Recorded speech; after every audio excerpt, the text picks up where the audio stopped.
السلام عليكم ورحمة الله وبركاته. أهلا وسهلا ومرحبا بكم أيها المشاهدون والمشاهدات من طلاب اللغة العربية ومعلميها والراغبين فيها والذين يحبون اللغة العربية حبا خالط لحومهم ودماءهم. আরবি ভাষার প্রিয় শিক্ষক ও শিক্ষার্থীবৃন্দ এবং দেশের বিভিন্ন প্রান্ত থেকে যেখান থেকেই আমাদের এই ভিডিও ক্লাস দেখছেন সকলকে আরবি ভাষার ক্লাসে স্বাগত। প্রিয় শিক্ষার্থীবৃন্দ, আমরা আরবি ভাষায় প্রচলিত ভুল এই শিরোনামের অধীনে অনেকগুলো দার্স সম্পূর্ণ করেছি আলহামদুলিল্লাহ। তো আজকের এই দার্সে আরবি ভাষায় প্রচলিত ভুল সময়ের মধ্য থেকে একটি ভুল নিয়ে আলোচনা করব।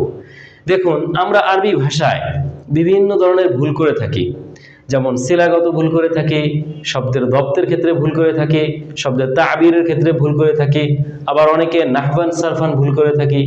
তো যা হোক, আরবি ভাষায় এরকম অনেক প্রচলিত বিষয় আছে যেগুলো সচরাচর অনেক শিক্ষার্থীরাই ভুল করে থাকে।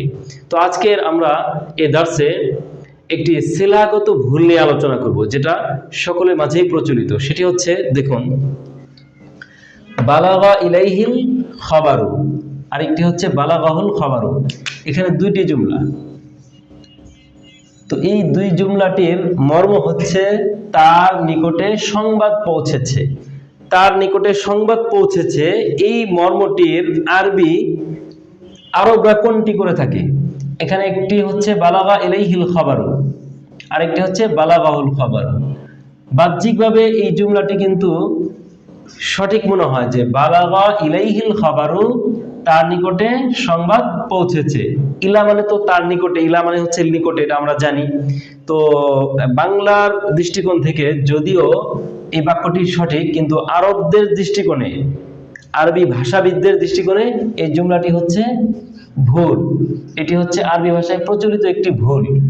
এই জুমলার সঠিক হচ্ছে বালাগাহুল খাবারু, এটি হচ্ছে সঠিক। মূলত বালাগার সাথে ইলা আসবে না, বালাগা ইলাইহিল খাবারু হবে না, বরং বালাগাহুল খাবারু। বালাগা ফেল, আল খাবার হচ্ছে বালাগা ফেলের ফাইল, আর হু হচ্ছে মাফউলুন বিহি। তো বালাগাহুল খাবারু এটি হচ্ছে সঠিক, বালাগা ইলাইহিল খাবারু নয়। তাহলে আজকে থেকে আমরা কখনো বালাগা ইলাইহিল খাবারু এই জুমলাটি ব্যবহার করব না, কারণ এটি হচ্ছে প্রচলিত ভুল। আর যার সঠিক হচ্ছে বালাগাহুল খাবারু, তার নিকটে সংবাদ পৌঁছেছে, এটি সঠিক।